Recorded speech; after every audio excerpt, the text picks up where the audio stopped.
This program is brought to you by Dolco Media. Fixing South Sudan, ideas for the new nation. With award-winning journalist Mading Moore. Absolutely. Honorable Ashwin, as you can see, the ideas of the initiatives are varied.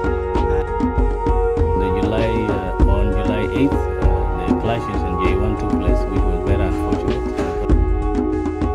Including country-specific ones, which the rebellion continue to be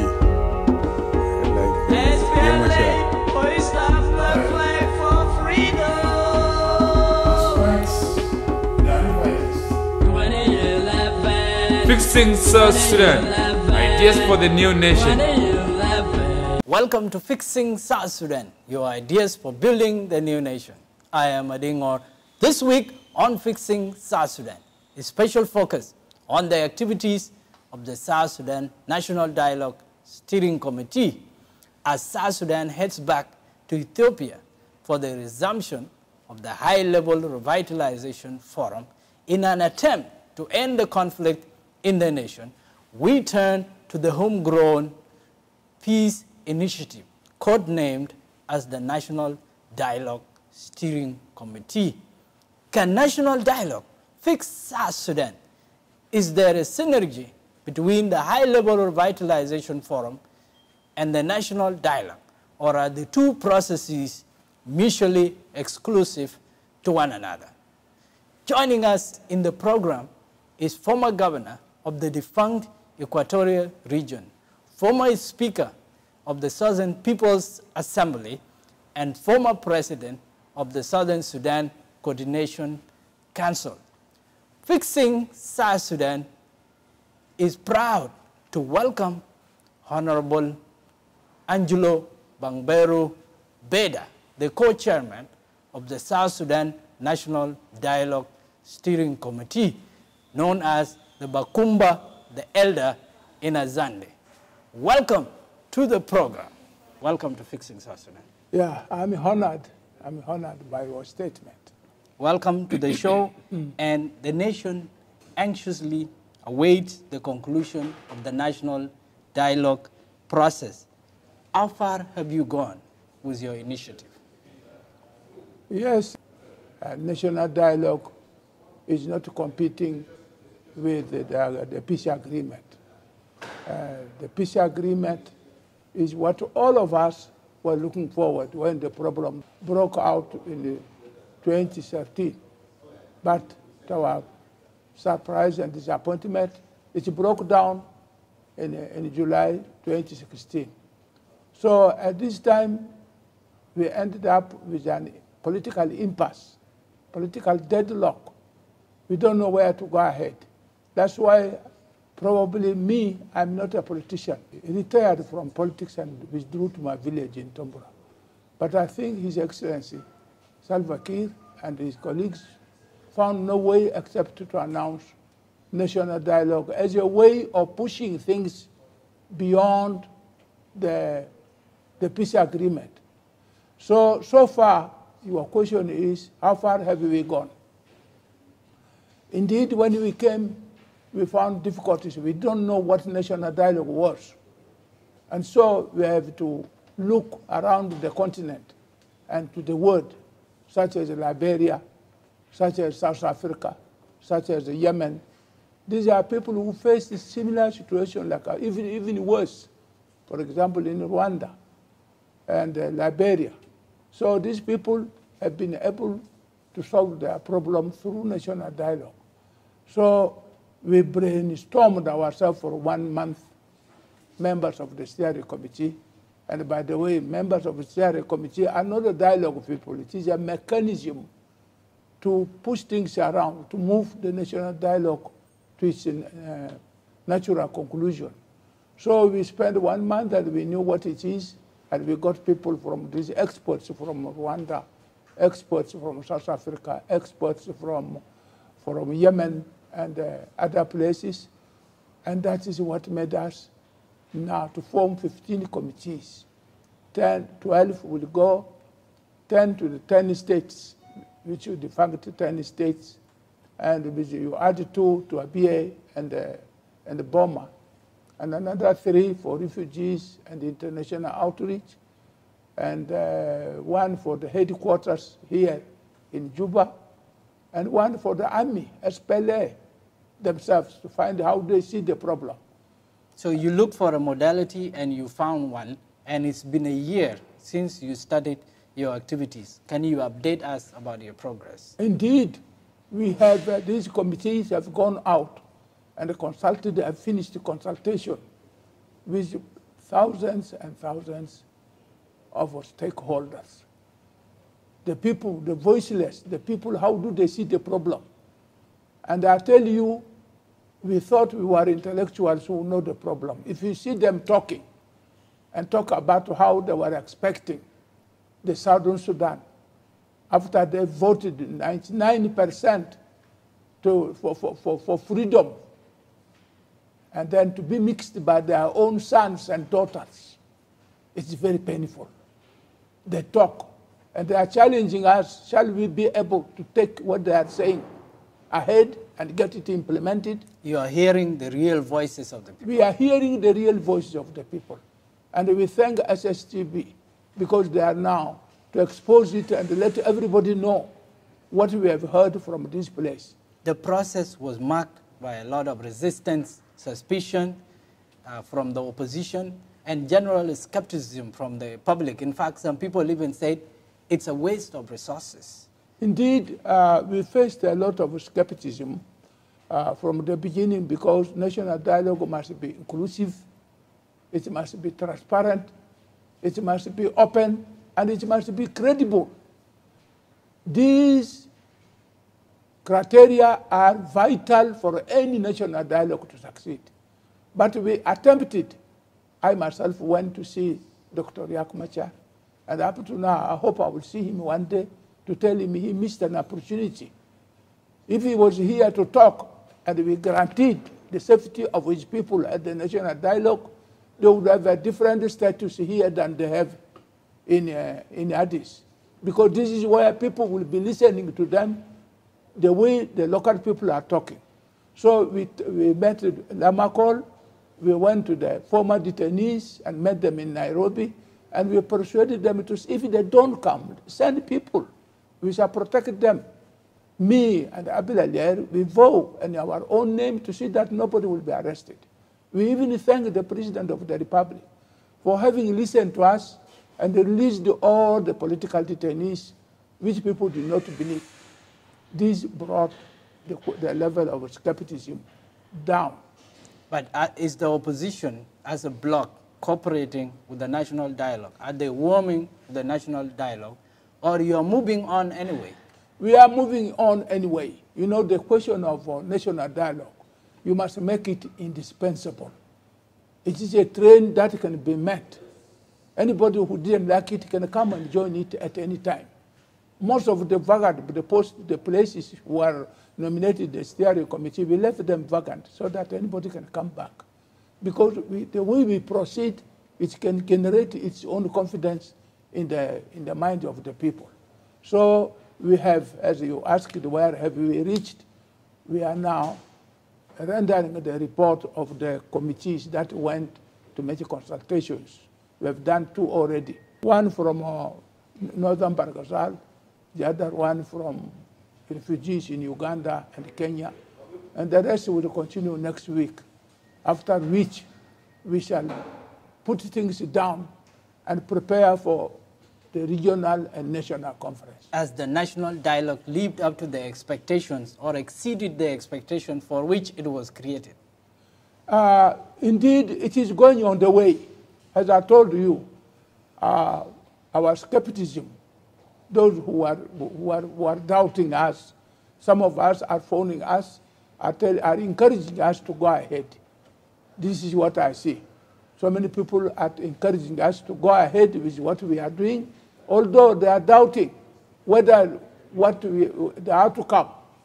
They are not doubting the process. They know the process is going well, but their doubt is whether it will be implemented, whether the outcome will be accepted. by the mechanism that is supposed to implement the thing. So this is what they are saying, but we are assuring them that we shall develop a scheme to see that the recommendations are implemented, because even the president, if you look at the concept notes, what he has said, he cannot say things like that and really backtrack from it. So we assure the recommendation and we see to it that the recommendations are implemented. The national dialogue was a creation of His Excellency the President and being financially supported by the government, and billions of pounds have been poured into the national dialogue.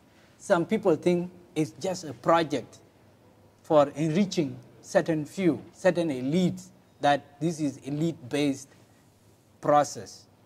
Do you accept that criticism? No. At the beginning, it frightened us, this criticism. But we, as I told you, at this age of mine, nobody can take me for a ride. I'm coming from Tombora, and I see no reason why my name should spoil. I have nothing except my name, Angelo Beda, including His Highness Abel Alier. You cannot take us for a ride. We found that from the concept note, and we talked with the president. In fact, when he withdrew, he relinquished his position as a patron. That was the thing we said, let us try, let us have a try. And secondly, since that time, if you see people talking, before they would have been arrested. Nobody has been arrested by the security organs from the talks people are saying. Yes. And if you watch the talks, you will see that if it was before the national dialogue, they would have been arrested. Why they talk like this? The talks are open, very frank, and talking, leaving nothing off the table. There seems to be an current thought that the national dialogue is a clever ploy to expand the lifespan of the government. That is also, is it a myth or is it reality? You wait for the recommendation. The recommendations which are coming now, some of which have already come, I'm not supposed to stand with it. But the recommendation that's coming from grassroots, it is not going that way. And let's tackle the ringing question which you have been talking about. People are saying it's a beautiful process. People are speaking their mind about what is wrong with South Sudan. They are sharing their solutions. Will the views of the people be implemented? That's what I just told you here. That is the question they're asking, and what is the answer? The answer is that we shall see to it that it is implemented. It cannot be possible if you don't implement the voice of the people. How will you proceed ahead? You cannot proceed ahead. The voice of the people, the way I'm looking at it, which is very transparent, which is not hidden, when they come to the recommendation, we have not yet put the recommendation. We are gathering them small by small. We should not torpedo it by putting our mind before, but I'm confident here that the cat will be let out of the, out of the bag very soon. Can you confidently say that national dialogue will unquestionably bring change to South Sudan? Yes, national dialogue will bring a reform. I'm not talking of change. Change is a political term, but it will bring reforms. Most of the things that are happening, they are not happening because of one person. The whole system needed to be reformed. The whole system. There is no need to have one single party. We need a space for political parties. Do you know what I'm talking? We should write the constitution to involve certain reforms. And create a level playing field. Yeah, a level playing field. So if you are talking of just one change and one narrow aspect, you will not solve the problem. The problem is a revamp of our system. You see, the laws and other things should be changed so that people behave the way we were in Addis Ababa. Can we return to where we were before instead of going ahead? The idea is that let us go back and mix Southerners. Southerners have to be united, by the way. Southerners are to be united. Southerners are to be reconciled. Tribes are to be reconciled. People are looking to their tribes.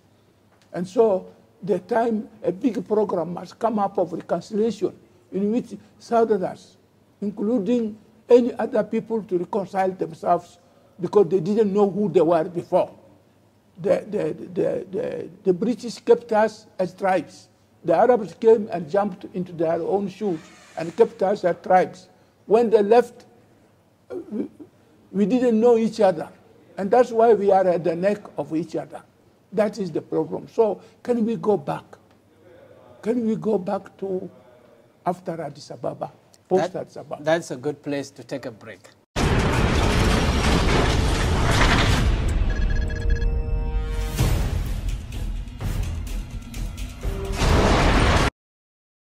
Welcome to Dolco Media Services. We have so many services for you, such as video production, camera hiring, sound system hiring, event management, passport photo, stand-up comedy, printing, drama, music, dance, multimedia, and photography. Dolco Media Services, our culture, our pride. Welcome back to Fixing South Sudan, your ideas for building the new nation. I am Madingor, and with us is Uncle Honorable Angelo Beda, the co-chairman of the National Dialogue Steering Committee. Currently, the National Dialogue is holding what they call a plenary meeting, and it's a meeting of the steering committee. Tell us about the plenary meetings that are currently going on. Our second phase plenary meeting is focused on listening to the reports of the steering of the committees, subcommittees that went to carry consultation at the grassroots. There are 15 of them. And so we thought we could have 2 of them render a report per day, but it is important, it's very difficult. We found it difficult. So we are having one to address us every day, one committee. And in a week, we have 4 committees. So it will take us almost 4 weeks. So the consultations have concluded. National Dialogue has wrapped up the business of speaking to the people. Yeah, we have this is the voice of the people now being reported to us as the steering committee before we take it and form an agenda for the national conference. What's next after the plenaries? This is what I have told you. This plenary is a plenary to listen to the report of the consultations, the talk of the people. And after that, we shall wrap it down into a form of agenda for the regional and national conference. There will be regional conferences. Yes. What is the goal of the regional conference? The regional conference is to involve, it may be in each 10 states, there are counties. These counties will come together with delegates to consolidate their talks from that area. And so from there, you collect delegates to come to the national conference in Juba. And what is the timeline for all those 2 processes? In Southern Sudan, it's very difficult to draw a fast line and fix things according to timelines because of difficulties. So we approximately say we end up in June. We intend to end up in June to draw the resolutions because after 1 month now, we should organize conferences in May, and then it should end up in June. So how are you dividing up the states in terms of the regional conferences? Well, the regional conferences, we have not yet conformed. We may be meeting today to conform this program ahead, but for tentatively, we think there should be 10 conferences or 12 if you put in a BA and Boma. And after that, we bring delegates to Juba. So the 10 conferences will be in those old 10 states, which we call them now region, you see. And then from there they come to Juba, which is the capital of South Sudan. give us a picture of the National Dialogue Conference, who is going to be in attendance, what is the goal of it? Yeah, a number of delegates will come from the regional conferences.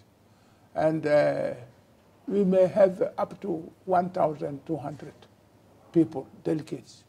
And then from which I think we have a representation from the diaspora and from the refugees. Nearly 200 or 300 people will come and join. And so there will also be observers. We have not decided on that. It is going to be a typical conference, national conference, like other people have done. Will the opposition and any other parties be part of that? We are still contacting them.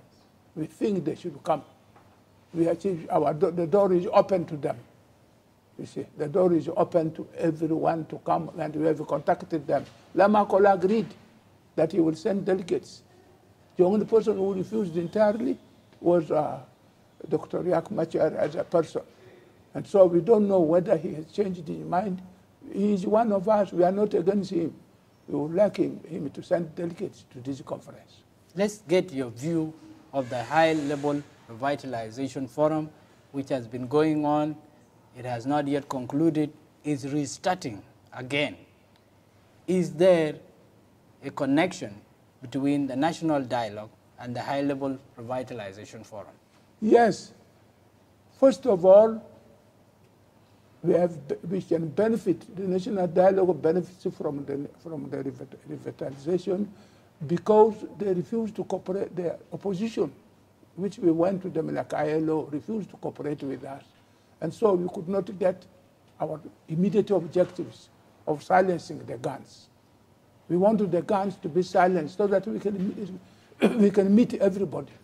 So the revitalization is the one that went and got the consent for them to cease hostilities and then declaration of unconditional declaration of ceasefire. These things are very, very much important for the process of national dialogue to go ahead, the conferences, the talks, and so on. Permanent ceasefire. Permanent ceasefire, unconditional permanent ceasefire. The IGAD people came and met with us, and we agreed on this. We are for this is why we benefit from it. The second thing is that they are likely to benefit from us because they are dealing with, their stakeholders are what they call in Arabic, atraf al-niza, the parties to the conflict, those who fight. Nobody is qualified to join except this. But ours is thousands and thousands of stakeholders. Yours is bottom up. Yeah, it is top and bottom up. And these are the diversities we have. We are suffering from tribalism. We want to get the tribes together. What is the problem that are not getting us together? We have a lot of guns, proliferation of weapons in the hands of people, where this has caused insecurity beyond border. You can shoot, you cannot work. There is no court. The courts of the chiefs, they cannot do it because anybody comes with a gun and it cannot be controlled. There are cattle fighters, cattle fighting for cattle. And the relationship between cattle, the cattle owners and the farmers. These things is a terrible instability. It can bring hunger to Southern Sudan because those who go, they carry guns, and any farmer who is opening his mouth, he will be shot. Most of the people who have gone to Uganda ran away not from the government. Some of them ran away from cattle elders who came with guns and entered their places. Some of these things are very bitter, very bitter. It's not what they are talking in Addis. These things, how to handle them, is what we are talking about now with the owners of the place. How to get rid of this. And if we talked about the Addis Ababa process, it has broken down time and again. The peace process has broken down time and again. Why is peace evading us? Well, I'm not qualified to say this because I wish them success. Because all what we want is peace. If they can succeed there and they will come and join here in order to organize things for our people. Because, by the way, I'm not interested in anything at my age. I just don't want my son to live when I die, my son will be killed by unknown gunmen. Just look at this. Nobody would like his children not to have schools. There are no schools in South Sudan now because of the problems arising. We have a lot of oil that would make us get everything. I'm not interested in a government job, but you can stay away, and this money and the roads will be made, the schools will come, and you will have your things in the market. So I want these people to stop the war, and we come home and have a dialogue among ourselves and reconcile the societies of South Sudan so that we go back to where we are, like Uganda, like Kenya, like places like us. You want a better country than I want you a found better it. country, that's all, without anything, me getting out. My time is gone. People are saying, if the high-level revitalization forum breaks down again, can the national dialogue take the difficult job of bringing peace to the nation? We called, yes. We are told we are indispensable. The national dialogue will proceed. And the national dialogue does not exclude anybody. We want those who think their voice is not heard in the high-level revitalization. If they come to us, their position will be put down. It will be analyzed. We are recording everything that is to be done.